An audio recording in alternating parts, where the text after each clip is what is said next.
18 de agosto de 2024, apenas pasada la medianoche. En la quietud de un parque en Northampton, un hombre se ve rodeado por la oscuridad.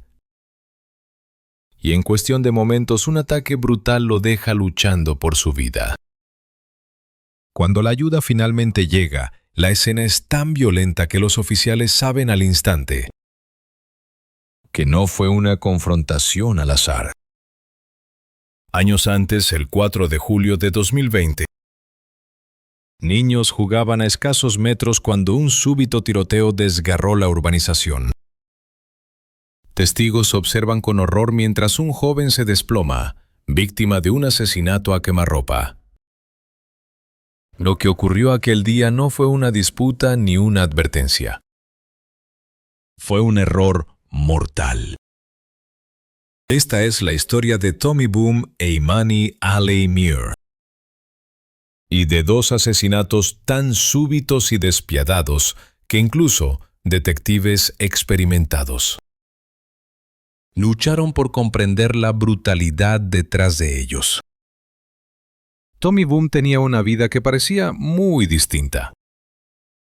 Creció en Callingtown, rodeado de una red familiar del este de Londres, que moldeó gran parte de sus primeros años. Cuando tenía 10 años, todo cambió. La familia se mudó a Northampton. Sus parientes describen cómo salió de su caparazón al crecer. El ejercicio se convirtió en su ancla. Pasaba horas en el gimnasio, levantando pesas, corriendo y empujándose al límite. En casa, cocinaba con la misma energía. Su familia bromeaba diciendo que nunca dejaba de asaltar el refrigerador. La conexión más profunda en su vida era con su hija. Cada decisión, según decía su familia, parecía estar orientada hacia su futuro. El dolor que siguió a su muerte se agudizó por una realidad. Ella crecería sin los recuerdos que él había imaginado darle. Pero la imagen no era perfecta. Registros judiciales confirmaron más tarde que había estado involucrado en el tráfico de drogas y había incumplido una sentencia suspendida. Era parte de su historia. Una que su familia reconocía pero nunca permitió que lo definiera. Porque mientras Tommy avanzaba por sus propias luchas y rutinas, dos jóvenes al otro lado de Northampton se dirigían hacia él, mucho antes de que se encontraran. Mucho antes de la confrontación en el parque, otros dos jóvenes estaban construyendo un mundo muy diferente para sí mismos. Ambos de 21 años, ambos viviendo en Woodside Way, Northampton. Keenan Laman y Bradley O'Cochers Light manejaban una línea de drogas pequeña pero constante desde Paget House. Los investigadores encontrarían más tarde un teléfono vinculado a su operación. Una lista de contactos de entre 80 y 90 usuarios. Un registro silencioso del comercio que controlaban. Cada uno tenía un rol definido. O'Cochers Light gestionaba el teléfono de drogas y manejaba los intercambios, tomando pedidos y suministrando a los usuarios. Laman actuaba como vigilante y ejecutor, adelantándose a las transacciones para controlar el espacio y disuadir a cualquiera que pudiera interferir. El camino de Laman hacia esta vida comenzó en 2020. Hasta entonces había estado enfocado en un curso de academia de fútbol, navegando por las rutinas diarias con la esperanza de un futuro distinto. Pero las circunstancias y decisiones lo llevaron por otro camino, haciendo que sus sueños se desvanecieran en el aire espeso de un mundo subterráneo. En medio de estas vidas entrelazadas, el destino trazó una senda que culminaría en tragedia. La historia de Tommy Boom e Imani Ali Muir es un recordatorio sombrío de cómo la violencia puede surgir de las sombras, dejando cicatrices indelebles en el tejido de la sociedad. En un mundo donde las decisiones se entrelazan con el destino, el camino de Laman se torció abruptamente. Una vida que había estado dirigida por la estructura y el aprendizaje se desmoronó cuando la pandemia asoló el mundo. Las oportunidades de formación se desvanecieron y el orden que había conocido se esfumó. En medio de la desesperación, encontró en el tráfico de cannabis un camino temporal, un reflejo de su necesidad de supervivencia. El dinero comenzó a fluir, pero con él también los riesgos crecieron exponencialmente. Pronto, su incursión en el mundo del narcotráfico se amplió a sustancias más peligrosas, heroína y crack. Como él mismo confesó ante el tribunal, las ganancias eran simplemente irrisibles. Sin embargo, este comercio ilícito no solo trajo riqueza, sino también peligro. Laman, en un intento de protegerse en un entorno cada vez más hostil, comenzó a portar un cuchillo constantemente. La violencia que lo rodeaba era palpable. Sus compañeros caían víctimas de apuñalamientos con alarmante regularidad. Un incidente en particular dejó una marca imborrable en su vida, una emboscada que terminó con él recibiendo 2 puñaladas en el brazo. Este suceso no solo le dejó cicatrices físicas, sino que también profundizó su sentido de vulnerabilidad y desconfianza. La noche en que su destino se entrelazó con el de otros no fue por azar, sino por una deuda, una llamada telefónica y un plan meticulosamente orquestado bajo el manto de la oscuridad. Una mujer sin hogar, cliente habitual de Laman, se comunicó con ellos. Tenía una deuda de 40 libras, pero en esta ocasión expresó su intención de saldarla y adquirir más drogas por un valor adicional de 100 libras. Lo que Laman y su compañero desconocían era que ella y Tommy Boom habían urdido un plan. La llamada no era para saldar cuentas, sino una trampa. Su misión era atraer a los 2 vendedores al parque, donde Tommy los asaltaría. A las 11:30 de la noche, Laman y sus socios se adentraron en las calles de Northampton con la expectativa de ampliar su lista de clientes. Laman, como era su costumbre, llevaba un gran cuchillo de caza oculto en su cintura. Al llegar a Miller's Meadow, la oscuridad los envolvió. Laman relataría más tarde al jurado cómo la penumbra distorsionaba las formas, cómo las sombras se fundían con la noche. Fue entonces cuando, desde las sombras, surgió una figura. El encuentro, que debía ser breve, se tornó en algo mucho más peligroso. Al llegar al banco del parque, la transacción se estancó. La mujer sin hogar mantuvo las manos en los bolsillos, evitó el contacto visual y no ofreció dinero. No fumó, no se relajó, su comportamiento era inusualmente tenso. Su compañero permaneció sentado a su lado mientras Laman la observaba, notando su inquietud en la oscuridad. Cada segundo de retraso cargaba el aire de tensión, hasta que el silencio se rompió de repente. Desde los arbustos 2 figuras emergieron. Uno era Tommy Boom, el otro conocido en el tribunal solo por el apodo de Amazon. La confrontación fue inmediata. Tommy se interpuso en el camino de Laman, exigiendo saber qué hacían allí. En ese instante, la noche cambió su curso, y las decisiones tomadas en los siguientes momentos definirían sus destinos de manera irrevocable. En un mundo donde la oscuridad y la luz se entrelazan, la historia de Laman es un recordatorio de cómo las elecciones pueden arrastrar a uno a abismos insondables, donde las sombras del pasado siempre acechan. Las palabras eran afiladas. En ese instante, cualquier tensión que se había estado acumulando se transformó en algo inconfundiblemente peligroso. Laman declaró ante el tribunal que entró en pánico inmediatamente cuando Tommy apareció, creyendo que estaba a punto de ser robado. Había escuchado múltiples relatos de Tommy robando a traficantes de drogas y pensó que esto era otra trampa. Le dijo a Tommy que se alejara, pero Tommy no se movió. Las pruebas presentadas en el tribunal establecieron algo crucial. Tommy estaba desarmado. Cuando los servicios de emergencia llegaron más tarde, no encontraron ningún arma en él, nada en el suelo ni escondido cerca. A pesar de esto, Laman afirmó que pensó que Tommy tenía un cuchillo escondido, aunque no había visto ninguno. También dijo que Amazon se acercó y pidió dar un golpe, una frase que Laman interpretó como una referencia a disparar un arma. Y entonces, en segundos, la tensión que había crecido en la oscuridad se convirtió en una violencia irreversible, dejando sin tiempo para que nadie reaccionara. Lo que sucedió a continuación se desarrolló en momentos, tan rápido que los testigos luego lucharon para reconstruirlo. A medida que la confrontación se agudizaba, Tommy se acercó más, cerrando la distancia entre ellos. Laman dijo al tribunal que intentó alejarse, girando para correr hacia la izquierda, lejos tanto de Tommy como de Amazon. Pero antes de que pudiera poner distancia entre ellos, Tommy lo agarró del brazo. Ese contacto se convirtió en el punto de inflexión. En el relato de Laman, sintió que era una repetición de un ataque pasado donde lo habían sujetado y apuñalado.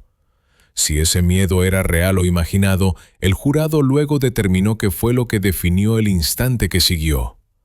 Laman metió la mano en su cinturón, sacó el cuchillo de caza que llevaba y lo blandió mientras intentaba liberarse del agarre de Tommy. Apuñaló a Tommy 2 veces, una cortada en el brazo derecho de Tommy. La segunda se clavó en el costado de su pecho.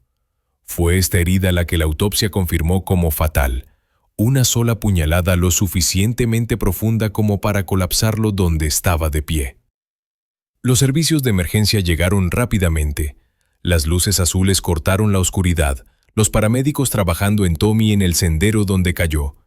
Pero a pesar de todos los esfuerzos, fue declarado muerto en el lugar poco después de la medianoche. La cinta policial se levantó casi instantáneamente, sellando las entradas, cerrando el camino y marcando una escena del crimen que se extendía por el tranquilo parque. Los oficiales forenses se movieron bajo luces portátiles, documentando cada huella, cada gota de sangre, cada rastro de la violencia que había ocurrido en segundos, pero que daría forma al resto de la investigación. Pero las secuelas llevarían el caso en una dirección aún más perturbadora, no solo por lo que sucedió, sino por lo que se registró después. El momento en que Tommy colapsó, Laman se liberó primero, corriendo fuera del prado de Miller con Coach detrás de él. Detrás de ellos, Amazon los persiguió por una corta distancia, gritando mientras lo hacía. El eco de sus pasos resonó en la noche, una cacofonía que se mezclaba con el murmullo del viento, y la luna brilló débilmente sobre el campo, testigo silencioso de un destino sellado en la oscuridad. En este contexto, el juicio no solo se centró en los hechos tangibles, sino en la percepción del peligro. Una percepción que, aunque errónea, desencadenó una cadena de eventos trágicos. La historia de Laman y Tommy resuena como un recordatorio de cómo el miedo, la desconfianza y la falta de comunicación pueden transformar una situación tensa en un desenlace devastador. En el silencio que siguió, el parque volvió a su calma habitual, pero las cicatrices de esa noche permanecieron, invisibles pero profundas, en aquellos que fueron testigos de la tragedia. Huyeron hacia las calles más allá de los árboles, pero en cuestión de momentos la persecución se desvaneció y los 2 hombres se fundieron con la oscuridad. Lo que sucedió en las horas posteriores al asesinato se convirtió en una parte crucial del caso de la fiscalía. En lugar de pánico o silencio, hubo filmación. Poco después de abandonar el parque, Laman y un cómplice grabaron un video del arma homicida aún manchada con la sangre de Tommy. Las leyendas decían, acabo de tener que apuñalar a un tipo. Fue enviado a un asociado, no como una explicación, sino casi como una declaración. Un segundo video siguió, mostrando una zapatilla manchada de sangre, acompañada de 3 emojis de risa. El tono era inconfundible, y más tarde socavaría cualquier afirmación de miedo o arrepentimiento. Lo que siguió fue aún más sombrío. A las 8:40 de la mañana, mientras la policía y los equipos forenses examinaban la escena del crimen acordonada, Laman se filmó a sí mismo caminando por el área. Las imágenes lo mostraban grabando el lugar donde había ocurrido el apuñalamiento la noche anterior.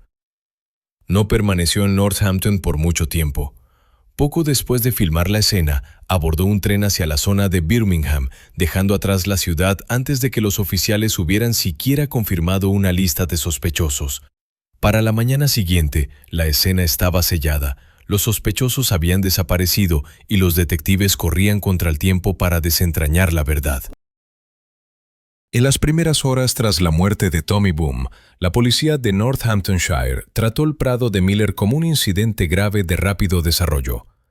La escena del crimen se extendía por el césped y hacia las calles residenciales cercanas, y con información limitada en esos primeros momentos, los detectives lanzaron una amplia red.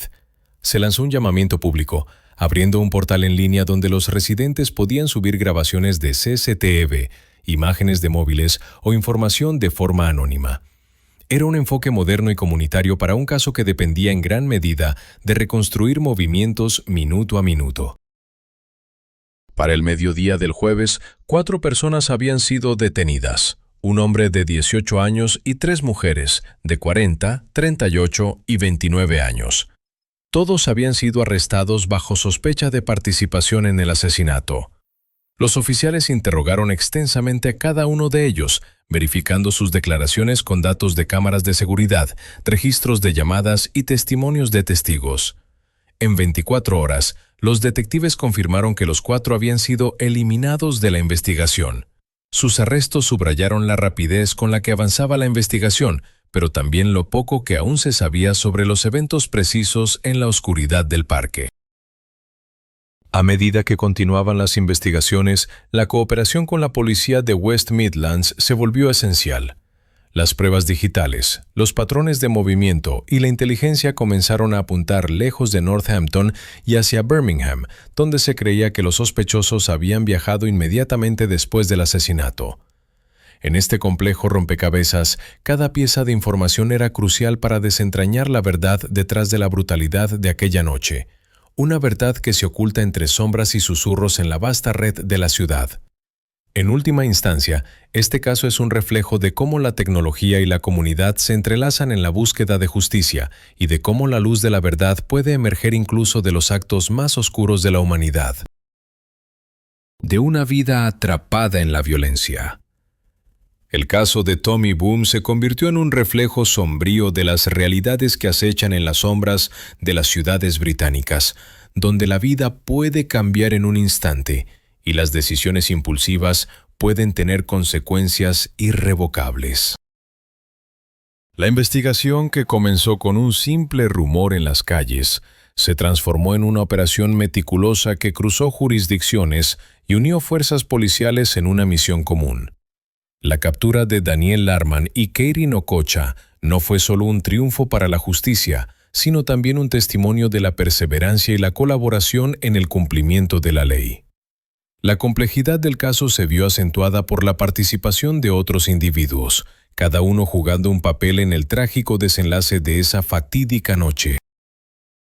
El arresto adicional de una mujer de 45 años y un joven de 21 años por ayudar a los delincuentes subrayó la red de complicidades que a menudo acompaña a estos crímenes.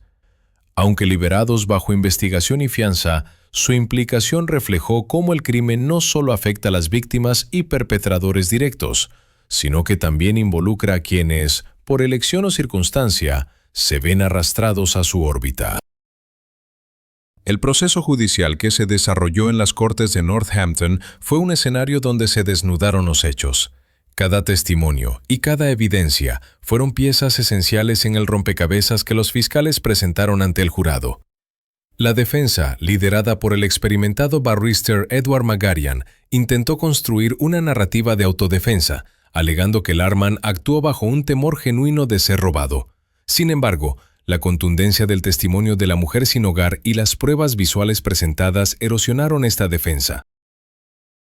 El veredicto de culpabilidad para ambos, Larman y Okocha, envió un mensaje claro sobre las consecuencias de la violencia armada.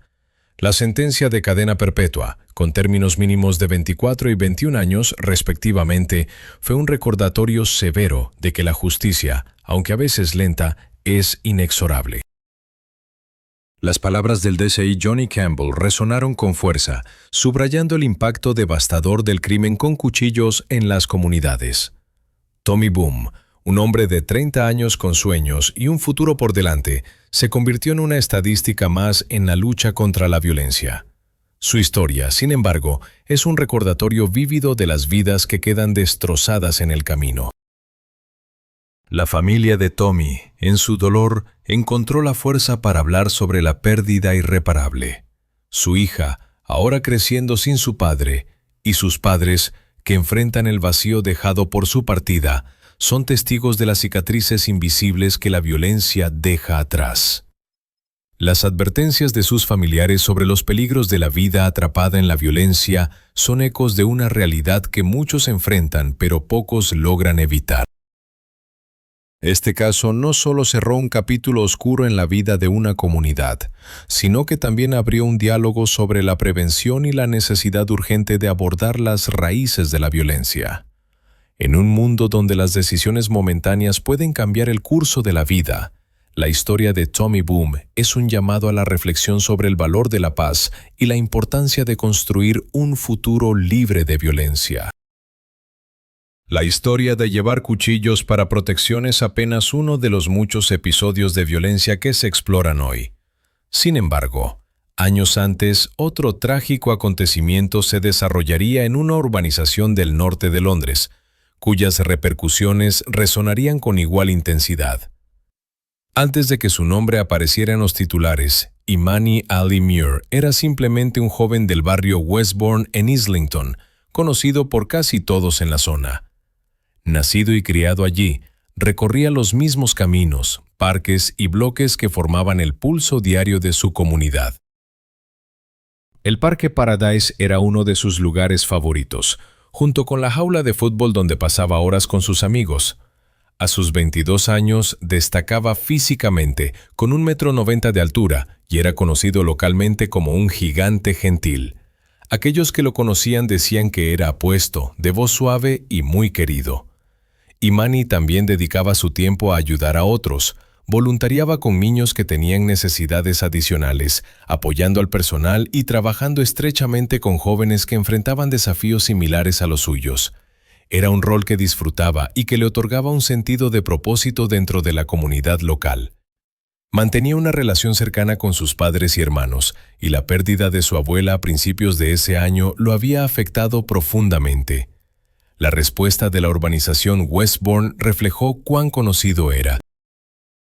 Mientras la comunidad se reunía para honrarlo, los detectives comenzaban a reconstruir los eventos que condujeron a los disparos de aquella tarde. Eventos que pronto revelarían una imagen muy diferente de lo que ocurrió en Roman Way. Horas antes del tiroteo en Roman Way, un incidente separado desataría la Caltado en Carvel Street en Islington. Según la policía y las pruebas del tribunal, fue abordado por 4 hombres en un BMW negro, quienes lo atacaron y le robaron varios objetos, incluyendo su reloj Rolex, sus teléfonos móviles y una cantidad de efectivo. Durante el robo, sufrió heridas en la cabeza, pero cuando los oficiales llegaron, rechazó el tratamiento médico y se negó a cooperar con la investigación. En su lugar, se alejó de la escena y se dirigió de regreso a la urbanización Six Acres, donde tenía amigos, familiares y conocidos cercanos. Lo que sucedió a continuación fue reconstruido por los detectives en las semanas posteriores al tiroteo. Una vez de regreso en la urbanización, Kyriakou se reunió con personas de su círculo inmediato.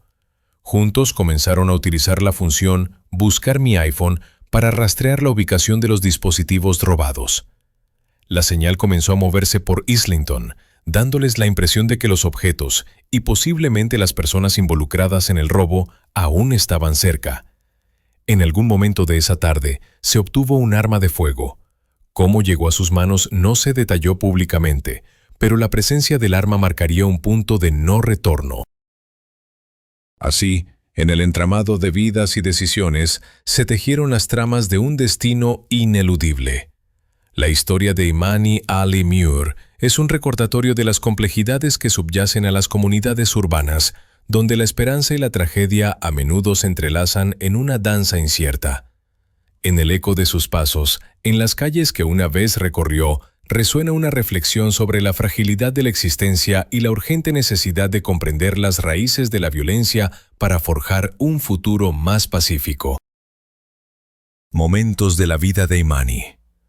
La tragedia había dejado una cicatriz imborrable en el paisaje emocional de una comunidad obligada a enfrentar la realidad de la violencia que irrumpió, inesperada y brutal. El convoy, liderado por el imponente Range Rover azul de Kiriakou, había partido con la firme intención de recuperar lo que consideraban suyo, siguiendo un rastro digital que prometía respuestas. Sin embargo, la tecnología, con su promesa de exactitud, los había conducido por un camino equivocado, hacia un destino que no tenía relación alguna con sus sospechas originales. La confusión y la desinformación se entrelazaron, generando una cadena de eventos que culminó en una tragedia evitable. A medida que los vehículos avanzaban por el camino, el aire estaba cargado de tensión. Cada miembro del grupo, desde Nathaniel Ruiz hasta Demetrius Kiriakou, llevaba consigo una mezcla de ira y determinación. Sin embargo, la realidad que les esperaba en la Westbourne Estate no era la que imaginaban. En lugar de encontrar a los supuestos culpables del robo, se encontraron con la inocencia personificada en Imani Ali Muir, un joven cuya vida fue truncada por un acto de violencia irracional. El estruendo de las balas resonó en el aire, transformando un día cualquiera en una escena de caos y desesperación. Los testigos, atónitos, observaron cómo Imani caía al suelo, víctima de un destino que nunca debió haberle pertenecido. Los servicios de emergencia llegaron rápidamente, pero sus esfuerzos fueron en vano. La confirmación de su muerte, a las 3:49 de la tarde, fue un golpe devastador para una comunidad que ahora buscaba respuestas en medio de su pena. La policía, al asegurar el área, comenzó una investigación minuciosa, pero la verdad ya era evidente. Imani era ajeno a los eventos que habían desencadenado la furia del grupo. Su muerte no resolvía el conflicto, sino que lo profundizaba, añadiendo una capa de dolor y arrepentimiento que se extendía más allá de los límites del crimen mismo. En los días que siguieron, la familia de Imani se enfrentó a la abrumadora tarea de procesar su dolor. La madre de Imani, Keta, se convirtió en la voz de una pérdida indescriptible, compartiendo con el mundo el abismo emocional que ahora ocupaba su vida. Sus palabras resonaron con una sinceridad cruda, un recordatorio de la fragilidad de la existencia humana y de la injusticia inherente en el destino de su hijo. La comunidad, unida en su duelo, se reunió para honrar la memoria de Imani, prometiendo que su muerte no sería en vano. En medio de la tragedia, surgió un llamado a la reflexión, un deseo colectivo de entender y prevenir futuras pérdidas. En el silencio que siguió a la tormenta, quedó una verdad inquebrantable. La vida es efímera y a menudo se ve afectada por decisiones impulsivas que pueden tener consecuencias devastadoras. Así, la historia de Imani Ali Muir se convirtió en un recordatorio solemne de la necesidad de empatía y comprensión en un mundo donde la violencia a menudo se convierte en la respuesta más fácil, pero nunca la más correcta. En la búsqueda de justicia, la comunidad encontró una renovada determinación de cambiar el curso de su historia para que el sacrificio de Imani no fuera en vano, sino un catalizador para un futuro más pacífico y compasivo. En el corazón del barrio, la vida de Imani resonaba con una intensidad que trascendía el tiempo y el espacio. A medida que las noticias de su trágica partida se propagaban, tributos en su honor comenzaron a florecer por todo el vecindario, como un testamento silencioso de amor y pérdida. Uno de los epicentros de este homenaje fue Paradise Park, un lugar que Imani frecuentaba con devoción. Allí, bajo el cielo abierto, se congregaron multitudes para guardar un minuto de silencio, ofrecer oraciones y compartir recuerdos entrañables. A poca distancia, un santuario improvisado surgió cerca del lugar del tiroteo, donde flores, velas, fotografías y una camiseta del Arsenal con el lema «Las vidas negras importan» se convirtieron en un punto de encuentro para aquellos que deseaban rendir homenaje. Sin embargo, el lugar original del santuario suscitó preocupaciones entre algunos residentes, lo que llevó al consejo a trasladar la mayoría de los tributos a Paradise Park. Esta decisión generó angustia en la familia de Imani, quienes consideraban que el sitio original poseía un significado emocional profundo. Pese a una desconfianza inicial hacia la policía, la familia de Imani expresó públicamente su gratitud hacia los detectives de homicidios por la compasión y el apoyo brindados durante la investigación. Mientras los homenajes continuaban creciendo, los detectives estaban cada vez más cerca de quienes eran responsables del trágico suceso. Pronto, una serie de arrestos en Londres y más allá cambiarían radicalmente el rumbo del caso. Inmediatamente después del asesinato de Imani, no se realizaron arrestos. Los detectives del Comando Especialista en Crimen de la Policía Metropolitana comenzaron a trabajar meticulosamente, revisando relatos de testigos, imágenes de CCTV, datos de comunicaciones y evidencias recuperadas de la escena. Los investigadores concluyeron que el tiroteo no fue aleatorio. Se trató de una misión de venganza dirigida, pero con el objetivo equivocado. A medida que las investigaciones avanzaban, surgió un avance significativo con el arresto de Nathaniel Reese, de 39 años, identificado por un testigo como el autor del disparo. Fue acusado de asesinato y de posesión de un arma de fuego con intención de poner en peligro la vida. Poco después, Matthew Hardy, de 36 años, también fue arrestado y acusado de asesinato. La investigación se amplió aún más cuando oficiales armados viajaron a Sheerness, Kent, donde arrestaron a Demetrius Kiriakou, quien también fue acusado de asesinato. Otro asociado, Darren Dredge, de 41 años, fue a Rupo. Todos los acusados iniciales comparecieron ante el Tribunal de Magistrados de Highbury Corner antes de que sus casos fueran remitidos al Old Bailey, dada la gravedad de los cargos. Con el tiempo, algunos de los acusados fueron absueltos, mientras que otros enfrentaron condenas por homicidio involuntario en lugar de asesinato, reflejando diferentes niveles de implicación. Durante el juicio en el Old Bailey, la Fiscalía presentó su caso con todas las evidencias posibles discutidas anteriormente. Tras semanas de audiencias, el jurado emitió una serie de veredictos divididos pero decisivos. Nathaniel Reese fue declarado culpable de asesinato tras su declaración de culpabilidad inicial. Demetrius Kiriakou también fue condenado por asesinato por su papel como orquestador. Varios otros acusados, incluidos Matthew Hardy, Darren Dredge y James Nicholson, enfrentaron diversos destinos judiciales, ilustrando la complejidad de la justicia y las sombras que proyecta sobre la humanidad. En el eco de estos eventos se revela una verdad inmutable, que el dolor compartido puede unir comunidades y que incluso en la oscuridad, la búsqueda de la verdad y la justicia persiste como un faro de esperanza. Fueron condenados por homicidio involuntario.